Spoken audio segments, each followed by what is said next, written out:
Radio Universidad de Chile presenta Tras las líneas. Conversaciones con Manuel Antonio Garretón, Premio Nacional de Ciencias Sociales. Un programa del Departamento de Sociología y Magíster en Ciencias Sociales de la Universidad de Chile.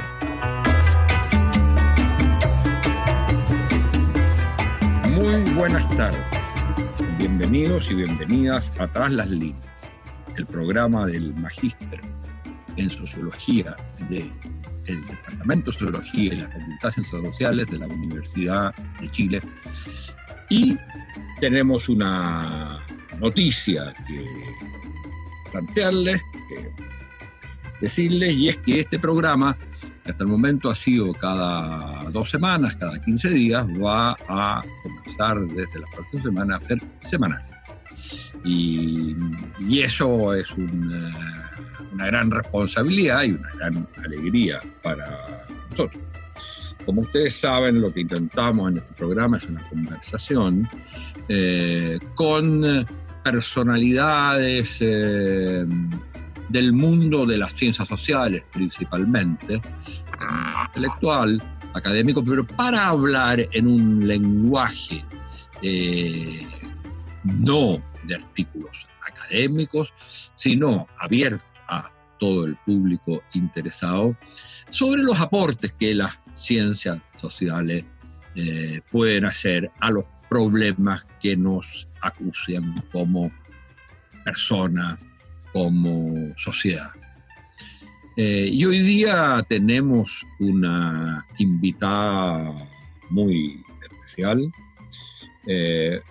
una de las grandes sociólogas de las nuevas generaciones, que entre otras cosas fue mi alumna y posteriormente mi asistente, lo que curso y en investigación, lo que quiere decir, ustedes se darán cuenta la diferencia generacional que tiene que haber ahí. Ella estudió sociología y posteriormente él hizo un magíster en estudio en sociología de la Universidad de Chile y magíster en estudios latinoamericanos también de la Universidad de Chile, y posteriormente hizo un doctorado haciendo un cierto viraje hacia los temas que vamos a hablar hoy día. El doctorado es en lenguas y literatura, pero ella se especializó en el tema de la literatura digital y se ha ido moviendo, diría yo, hoy día de nuevo hacia la sociología, pero para el análisis de lo que podemos llamar la vida digital, como ella lo llama en un artículo, o la sociedad digital. Ella es profesora actualmente de la Universidad Diego Portales, dirige un laboratorio en estas materias, ha publicado diversos artículos, especialmente una muy interesante columna en el Mostrador, con otros 2 colegas de allá, sobre el tema de pandemia y lo que está ocurriendo, digamos, con los temas digitales en el medio de la pandemia, y también tiene un libro sobre literaturas, narrativas y poéticas en el capitalismo latinoamericano, un libro que es digital. Ella se llama Carolina Gainza y es una enorme alegría tenerla aquí con nosotros. Buenas tardes, Carolina. Hola, Manuel Antonio, muchas gracias por la invitación. Estoy súper contenta de conversar, de tener esta conversación aquí en la radio, en este programa. Mira, vamos a tratar de dividirla en 2 partes. En la primera parte, más bien hablar de tus reflexiones sobre el tema de pandemia y lo que falta, las perspectivas, las cosas, las dimensiones que falta, también, por supuesto, considerando el tema digital. Y en la segunda, referirnos directamente al tema de la sociedad digital, hacia dónde vamos, va a ser una sociedad distinta a la sociedad industrial, en fin.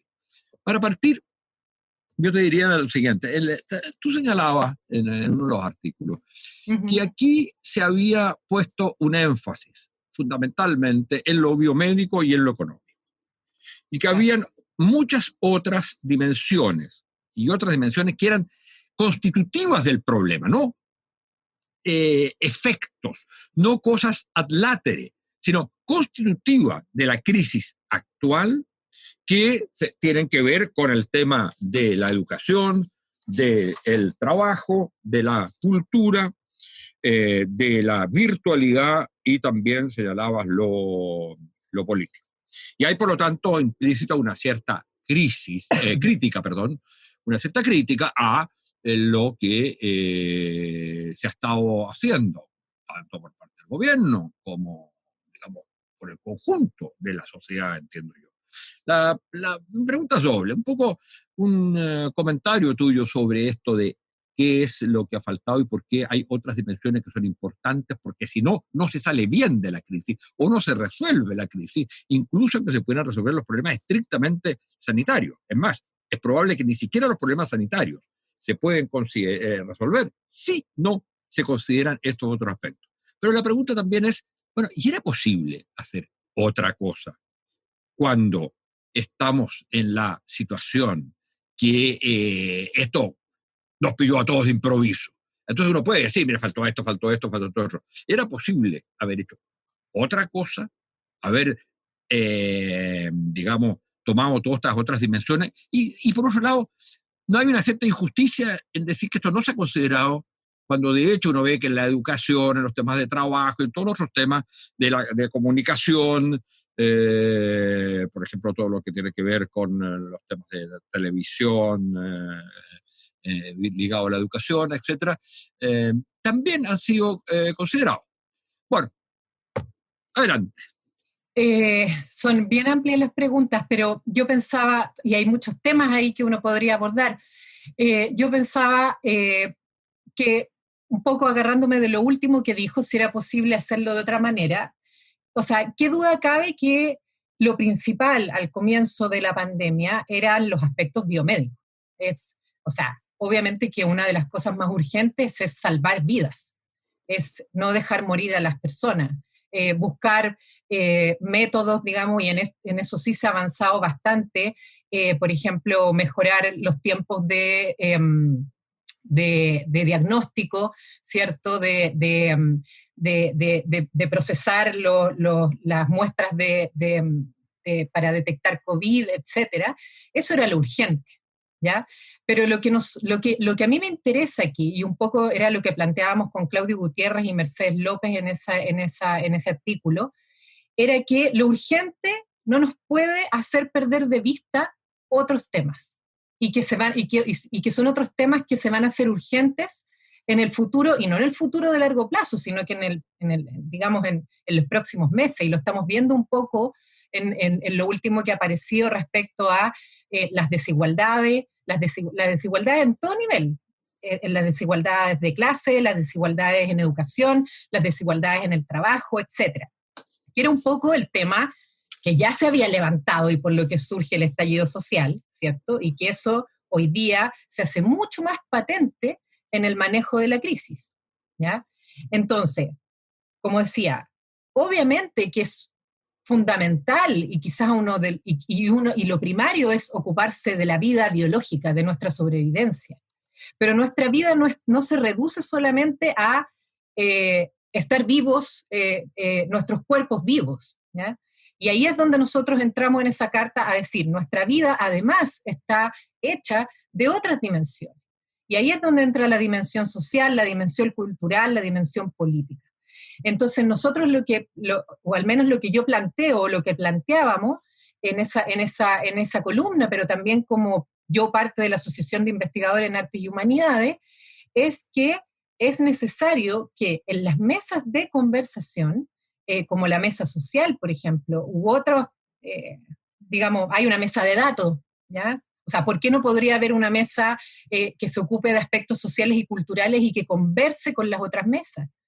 Para que se haga ver cuáles son las soluciones que deberíamos dar a estos otros problemas, al problema del trabajo, al problema de la educación, al problema de la desigualdad social, económica, ¿ya? Entonces, eso es una cuestión que quizá no se ve como urgente, pero lo es, porque finalmente afecta la manera en cómo se maneja la pandemia. Y cómo, a ver, y en términos concretos, ¿cómo se puede recoger para transformar finalmente en política pública, en decisiones, tal como hay decisiones de va la cuarentena por este lado, va la cuarentena por este otro lado? Ahora, no deja de ser interesante que incluso en la discusión de las cuarentenas, uno podría decir, mire, es que hay estos otros aspectos que considerar. No solo uno que sea a veces considerado, al menos verbalmente, yo diría que casi solo verbalmente, que es el tema de que no es lo mismo el aislamiento en las comunas del barrio alto que en las comunas populares. Pero también uno diría, mire, no, hay que buscar un sistema por el cual la cuarentena tiene que ser de alguna manera aliviada, si es que en esos lugares no va a haber conectividad real. Entonces, claro, esos temas tienen que estar ya de alguna manera presentes y que la educación se va a ver afectada de distinta manera o en uno o en otros lugares. Ahora, ¿qué se te nombra a cargo de introducir estos temas en la política de gobierno? ¿Qué harías? A ver, primero, una de las cosas, yendo un poco como a lo que yo trabajo, ¿ya? Si bien yo me he dedicado a otras cosas últimamente, como a la literatura digital y a la cultura, pero me interesa mucho el tema de la desigualdad en relación con las tecnologías. Y una de las cosas que hemos visto es que el acceso a la tecnología cruza y determina el acceso hoy día a otras cosas, como por ejemplo la educación o el trabajo. Si yo no tengo acceso a tecnologías hoy día, no puedo trabajar o no puedo estudiar, ¿ya? Y eso, han habido políticas, por ejemplo, que han surgido desde las mismas universidades para entregar recursos a los estudiantes. Pero esta no debería ser una política de las universidades, esta debería ser una política de gobierno, de Estado. Entonces, en ese sentido es donde una de las cuestiones que no solo no lo he dicho yo, lo dice la UNESCO, digamos. El acceso a Internet debería ser considerado un derecho humano. Entonces, por lo tanto, ahí donde la gente no puede contratar Internet por falta de recursos, el Estado debería garantizar, y en ese sentido yo lo que haría sería implementar una política que garantizara el acceso a Internet a todos los ciudadanos. Quizás esa es una cuestión que no se va a poder hacer hoy día, pero sí es una cuestión que debería ser como política pública pensada a largo plazo. ¿Ya? Ahora, sí, pero... Esa es una de las primeras cosas que yo haría así como política pública. ¿Ya? Pero un segundo paso dentro de eso es que en el fondo nosotros podemos tener acceso a tecnología, y eso también se ha visto en la educación. Podemos tener acceso a tecnología, pero no necesariamente saber cómo usarla. Entonces ahí viene el problema de la alfabetización digital. Esa también es otra política que la pandemia nos ha mostrado que es urgente y que expertos lo han venido diciendo hace mucho tiempo. Que eso lo necesito yo, entre otros, yo necesito eso. Pero no solo usted, o sea, digamos, en todas las edades sí, hay un problema de alfabetización digital. Así porque es. En el fondo los mismos niños se veía que son muy buenos para jugar en los celulares o para mandarse mensajitos o hacer videitos de baile, ¿ya? Pero no saben entrar a un Google Classroom, no saben cómo funciona, no saben usarlo. Y no sabrían cómo entretenerse en eso, sino que lo considerarían quizás, probablemente, tan aburrido como es la antigua o clásica clase. Esto es muy interesante. O sea, implica una alfabetización y una educación enteramente como distinta, no solo del manejo, sino cómo se aprende. Lo que pasa es que o sea, la educación digital, la educación online, no es un traslado de la sala de clases digamos, al mundo digital. Es repensar el sistema totalmente de nuevo. O sea, me imagino que a mí no me tocó hacer clase este semestre, pero yo veo a mis compañeros que les tocó hacer clase y tienen que armar sus clases de nuevo. Porque yo no me puedo sentar frente al computador a hablar durante 1 hora y media. Y además no sé quiénes están, porque ni siquiera uno ve a los alumnos en la pantalla. No los ve porque apagan las cámaras y apagan el audio. Entonces uno perfectamente podría estar hablando solo frente a la pantalla. Hay otro elemento dentro de esto que uno diría que habría también que darle una importancia y que de alguna manera usted lo plantea se plantea un poco rápido, pero porque es un artículo nomás, que es el tema que la necesidad de la apropiación por parte de la gente, de la ciudadanía, de los datos. Una de las cosas que han reclamado los alcaldes, incluso los laboratorios, las universidades, es que no se tiene acceso a los microdatos. Se tiene acceso a los datos que el gobierno da a conocer nomás, pero no se tiene acceso a todos los datos que podrían ser disponibles. ¿Qué cree usted? Bueno, es que ahí primero hay una cuestión con el acceso a la información que tiene que ver con mejorar los mecanismos de transparencia. O sea, desde los datos de gobierno hasta datos científicos, digamos. Ahí hay una cuestión de propiedad sobre los datos que es necesario mejorar con políticas. Yo al menos siempre he sido pro acceso abierto, porque tiene que ver con la transparencia en cómo nosotros podemos usar esos datos, por ejemplo, en el campo de la investigación. Pero hay otra cosa que es la que plantea usted que es muy importante, que en el fondo la población no sabe leer datos. Claro. Entonces, también es necesario entregar los datos de manera de que la gente pueda entender qué es lo que están diciendo, porque si a mí me entregan un gráfico con un montón de cosas que no entiendo, no me sirve para nada.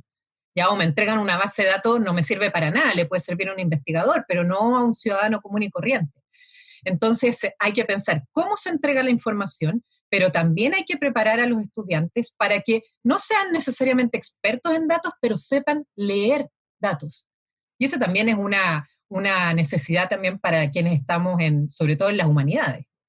Yo creo que esa es una cuestión además fundamental en términos de lo que vamos a hablar en la segunda parte, que es la democratización real, radical, diría uno, de lo que es lo digital, la información, los datos, y que va a ser parte sustantiva, tal como la democracia económica o la democracia social era una parte sustantiva de la democracia conquistada creada en la sociedad industrial. Esta va a ser la democracia de la información, va a ser una acción central en la socióloga y profesora universitaria. Bueno, nos vamos entonces a una pausa. Carolina Gainza. Estábamos hablando de la relación entre la información y las dimensiones culturales y sociales que faltan hoy día en el abordamiento de la pandemia. Y ahora queremos llevarla a uno de los temas que ella más ha tratado y debe ser de las personas de las ciencias sociales que más conoce e investigado sobre esto, es sobre la sociedad digital misma. Y el hecho, la pregunta que uno se hace, si estamos en presencia de un tipo sociedad que va a cubrir todo y todos los aspectos y que va a reemplazar la sociedad industrial que hemos conocido. Hay quienes sostienen que la pandemia, por ejemplo, solo va a cambiar, hubo el otro día un debate en un diario, que solo va a cambiar los comportamientos, pero que no van a venir necesariamente, producto de la pandemia, cambios estructurales. Y cambios culturales que sean de alguna manera como más profundos, por ejemplo, que lleven a la transformación completa de las instituciones, entre otras, por ejemplo, la institución educacional. Entonces, lo que yo creo que es muy importante, pero bueno, la relación entre la importancia que han adquirido y que tienen las redes en este momento durante la pandemia, se va a mantener, se va a profundizar, va a ser igual o va a continuar en lo profundo esta transformación de la sociedad que hemos conocido los últimos 200 años, y eso va a significar también transformación quizás del capitalismo, o va a continuar siendo ella, donde además va a haber este aspecto digital. ¿Lo digital va a ser otra cosa o va a ser constitutivo de nuestra sociedad? Sí, yo la verdad me parece súper interesante la pregunta, porque además yo la he estudiado tanto desde las ciencias sociales como desde las humanidades. Yo en mi último tiempo me he dedicado más a las humanidades desde los estudios culturales que a la sociología, pero siempre digo que nunca he dejado de ser socióloga, incluso la literatura la miro desde la sociología. Y en lo que usted... Haga una propaganda a su libro o artículo sobre claro. novelista. Eso es interesante, porque en el fondo ese libro trata el cambio en el modo de producción de la literatura, pero de un punto de vista muy sociológico, porque lo que me interesa a mí es mirar cómo han cambiado las formas de creación, cómo han cambiado las formas de recepción y las formas de circulación de la literatura. Entonces no es un análisis de novelas respecto a su contenido o a su estética, sino que más bien a cómo la relación que tiene la producción literaria con un cambio en el modo de producción. Y ahí voy a la pregunta suya, porque yo creo que el cambio en el tipo societal, desde la entrada de distintos fenómenos, porque por supuesto un cambio en la sociedad no se explica desde un cambio tecnológico, sino que también está la globalización, etcétera, ¿ya? O sea, una serie de fenómenos que digamos, yo diría, desde el libro de Manuel Castells, La Sociedad de la Información, la Sociedad Red, que fue lo que me inspiró a mí para entrar en este tema, ya que se plantea que hay un cambio de tipo societal, ya que está marcado por un cambio en el modo de producción. Un cambio en el modo de producción que además pasa de un modo de producción industrial, ¿ya? A uno basado en la información, en el manejo de la información, y eso lo hemos visto en los últimos años crecer exponencialmente, ¿cierto? Hoy día las empresas tienen mayores ganancias son aquellas que manejan información, como Google, Uber, etcétera, ¿ya? Entonces, yo sí creo que hay un cambio, se ha venido transformando la sociedad, ¿ya? Pero con la cuestión de la pandemia hay una entrada de cabeza en el uso de las tecnologías. O sea, yo creo que esto que está ocurriendo hoy día va a tener un impacto en la educación, en el trabajo, en la cultura, incluso van a aparecer otras, o se van a acrecentar otras brechas, como la brecha digital, por ejemplo, se van a hacer mucho más patentes y no va a haber una vuelta atrás en ese sentido. Creo hay una aceleración. Hay una aceleración. Y radicalización a la vez. Exacto. O sea, profundización. Se acelera y se profundiza. Y se profundiza exacto. También digamos, lo que uno ve y que podría hasta considerar como positivo, pero también se radicalizan y profundizan los aspectos negativos que esto tiene, tanto en nuestra vida como en la sociedad, por ejemplo, el tema de la desigualdad. Claro. Hay unos que se profundizan, hay otros nuevos que aparecen.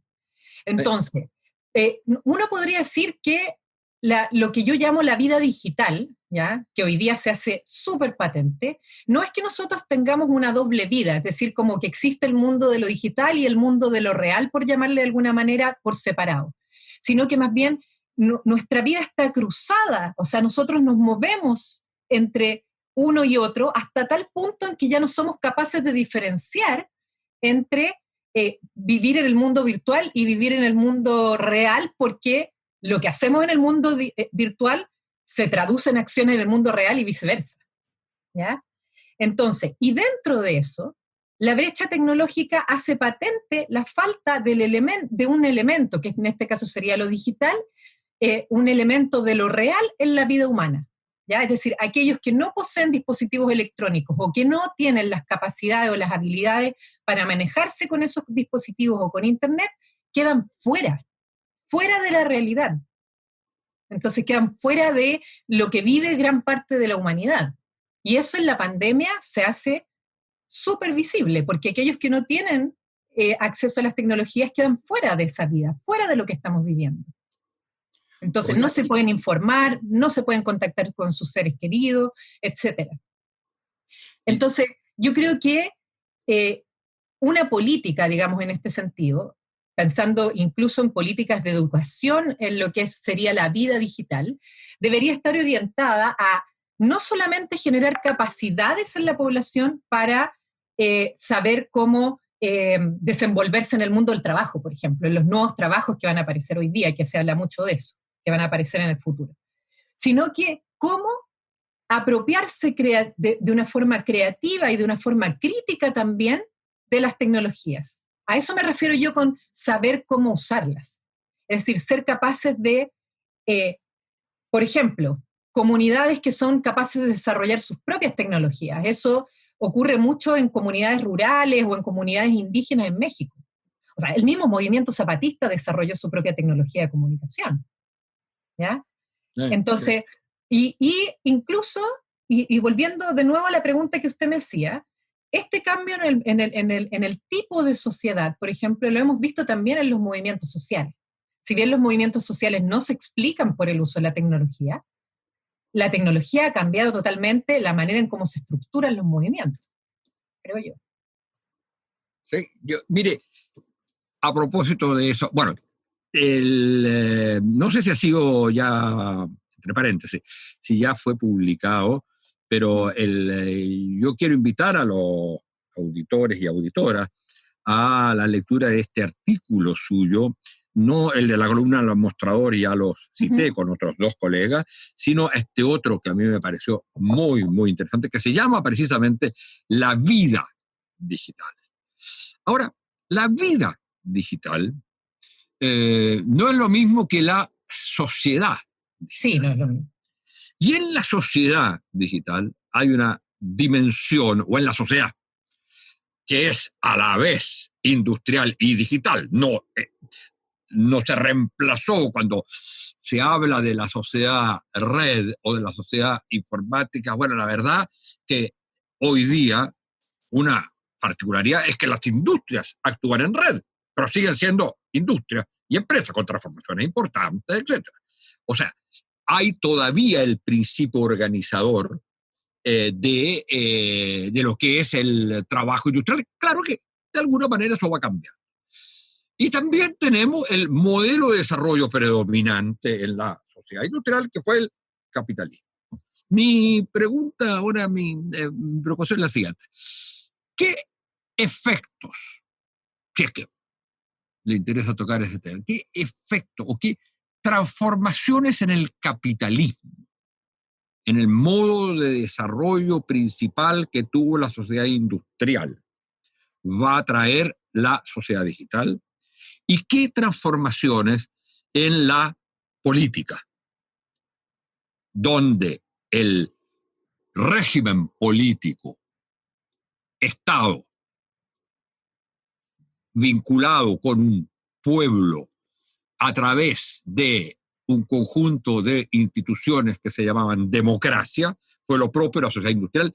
Eso, ¿cómo es posible que cambie?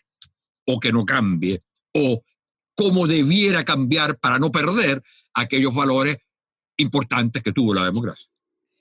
Exacto, sí. O sea, bueno, usted y yo sabemos que en el fondo estas transformaciones en las sociedades se dan paulatinamente y nosotros estamos hablando aquí de tipos ideales de sociedad. Uno sería la sociedad industrial y otro la sociedad red informacional, postfordista, etcétera, que tiene muchos nombres dependiendo desde dónde se la mire.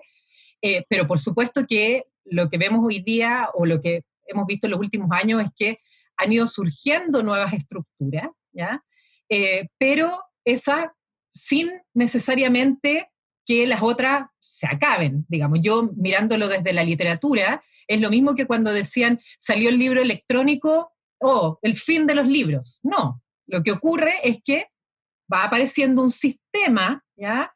de producción literaria, como lo había definido antes, que corre de alguna manera en paralelo y en algunos momentos se topa con el modo de creación anterior, ya no lo elimina inmediatamente. En ese sentido, yo creo que uno de los cambios fundamentales es lo que yo le mencionaba en términos del modo de producción que se basa en el manejo y procesamiento de la información, y que eso ya lo mencionaba Castells en su libro a fines de los 90, ¿ya? Pero que también están otros autores como Franco Berardi, Michael Hart y Toni Negri, etc. ¿Ya? Entonces es que tiene como centro el manejo de la información, ¿ya? Y eso, y además en un sistema totalmente descentralizado, donde además participan los consumidores que se vuelven como consumidores productores, que es un poco lo que pasa en Facebook, por ejemplo, donde yo ocupo Facebook o ocupo otra red social, pero al mismo tiempo yo estoy produciendo gratis contenido para esa plataforma, ¿ya? A partir de la cual va generando sus ganancias a través de la venta de datos de la misma información que nosotros les entregamos. En fin, esa es una cosa. Y lo otro, como para ir a la pregunta que usted me hacía respecto a la democracia y a lo político, ¿ya? Yo creo que uno de los riesgos que corre la sociedad hoy día es confiar demasiado en los algoritmos y en los datos. Es como esto de que de alguna manera nosotros entregamos nuestra vida al manejo, a estas tecnologías, a estos lenguajes algorítmicos, a estos sistemas, ¿ya? Sin saber qué es lo que estamos entregando y cuáles son las consecuencias de ello. Y ahí es donde a mí me preocupa, por ejemplo, el tema de la democracia, porque se ha planteado, ¿ya?, que en el fondo podrían elaborarse sistemas donde algoritmos podrían, de alguna manera, extraer nuestras preferencias políticas a partir de lo que nosotros publicamos en las redes sociales, etcétera, ¿ya? Y votar por nosotros, ¿ya? En el fondo, nosotros no tendríamos que ir a votar, no tendríamos que movernos de nuestra casa, y por lo tanto estos algoritmos votarían por nosotros. O incluso lo mismo del voto electrónico, que es un paso atrás, un paso no tan adelantado como el voto por algoritmos, pero el voto electrónico también es un problema para la democracia, porque ahí no hay seguridad respecto a la confidencialidad, a cómo se va a hacer el conteo, etc. Entonces yo creo que ahí son cuestiones que pueden haber avances, porque todos podemos participar hoy día de la discusión pública, podemos hacer otro tipo de cosas, digamos, en las redes sociales, pero también están estos otros peligros. Bueno, ahí también hay un punto, y con esto tenemos que terminar. Lo del voto electrónico no es solo ese problema, control, es también el hecho mismo que la mayoría votara desde sus casas, individualmente, cuando lo que tiene fundamentalmente la democracia y la ciudadanía es que no es una suma de individuos, sino que es un cuerpo que hace las mismas cosas en un determinado momento. El voto electrónico puede significar en algún momento, mire, cualquier día usted vota. De hecho, hoy día se hace para el caso excepcional y está bien, pero el habría que pensar qué ritual democrático podría reemplazar al acto eleccionario que no sea cada uno en su casa a la hora que se le ocurra. Exacto. Bueno, hemos conversado con Carolina Gainza sobre la sociedad digital, sobre el problema de las redes, la pandemia, y quedan muchas preguntas por supuesto. Y junto con agradecer a el coordinador del Magíster, Rodrigo Figueroa, a nuestro productor, que es asistente a la coordinación de Magíster, que es Max Rivera, y a la radio de la Universidad de Chile por esta oportunidad que nos da de mostrar las ciencias sociales, la gente que lo cultiva, sus preocupaciones y su relación con los problemas que nos afectan a todos. Repetirles que comenzamos desde la próxima semana semanalmente este programa. Queremos, junto con todo ello, especialmente agradecerle a Carolina Gainza su presencia virtual y sus ideas y planteamientos sobre los temas de la sociedad que ya estamos viviendo y que se viene, que es en el fondo un nuevo modelo de modernidad. Y muchas gracias. Ella es una de las grandes especialistas en esto. Muchas gracias, Carolina. Muchas gracias por la invitación. Radio Universidad de Chile presentó Tras las líneas. Conversaciones con Manuel Antonio Garretón, Premio Nacional de Ciencias Sociales. Un programa del Departamento de Sociología y Magíster en Ciencias Sociales de la Universidad de Chile.